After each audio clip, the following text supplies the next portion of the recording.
Attorney Claire Castro, ito yung tropa mo na nagde-deny na hindi totoo yung sinasabi ni Magalong na 777. Tignan nyo.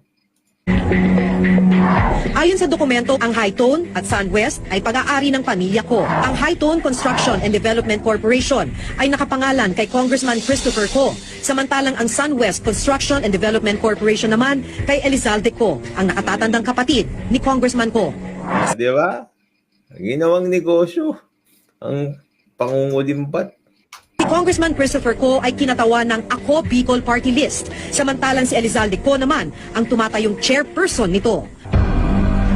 Pero sa kabila ng mga questionableng proyekto ng Hightone at SunWest, gaya ng napuna ng COA sa kanilang 2007-2009 Special Audit Report, patuloy na nakakuha ng proyekto ang dalawang kumpanya mula sa DPWH sa taong 2010-2012 base sa... Hanggang ngayon!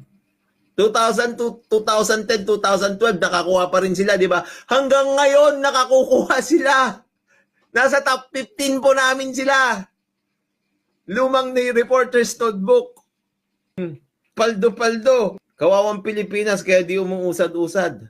Yan ang ayaw niyong paimbestigahan kay Mayor Magalong. Yan yung mga tinatago niyo. Mga hayop talaga. Putek, lakas talaga.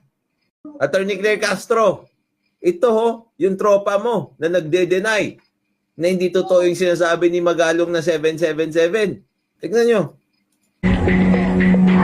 Ayon sa dokumento, ang Hightone at SunWest ay pag-aari ng pamilya ko. Ang Hightone Construction and Development Corporation ay nakapangalan kay Congressman Christopher Ko, samantalang ang SunWest Construction and Development Corporation naman kay Elizalde Ko, ang nakatatandang kapatid ni Congressman Ko.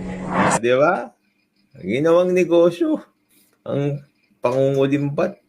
Si Congressman Christopher Ko ay kinatawan ng Ako Bicol Party List, samantalang si Elizalde Ko naman ang tumatayong chairperson nito.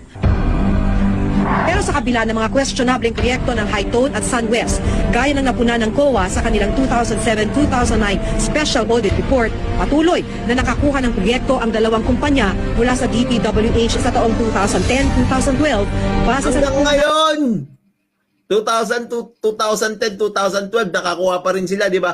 Hanggang ngayon, nakakukuha sila. Nasa top 15 po namin sila. Lumang ni Reporter's Notebook. Paldo-paldo. Kawawang Pilipinas, kaya di umuusad-usad. Yan ang ayaw niyong paimbestigahan kay Mayor Magalong. Yan yung mga tinatago niyo. Mga hayop talaga. Putek, lakas talaga.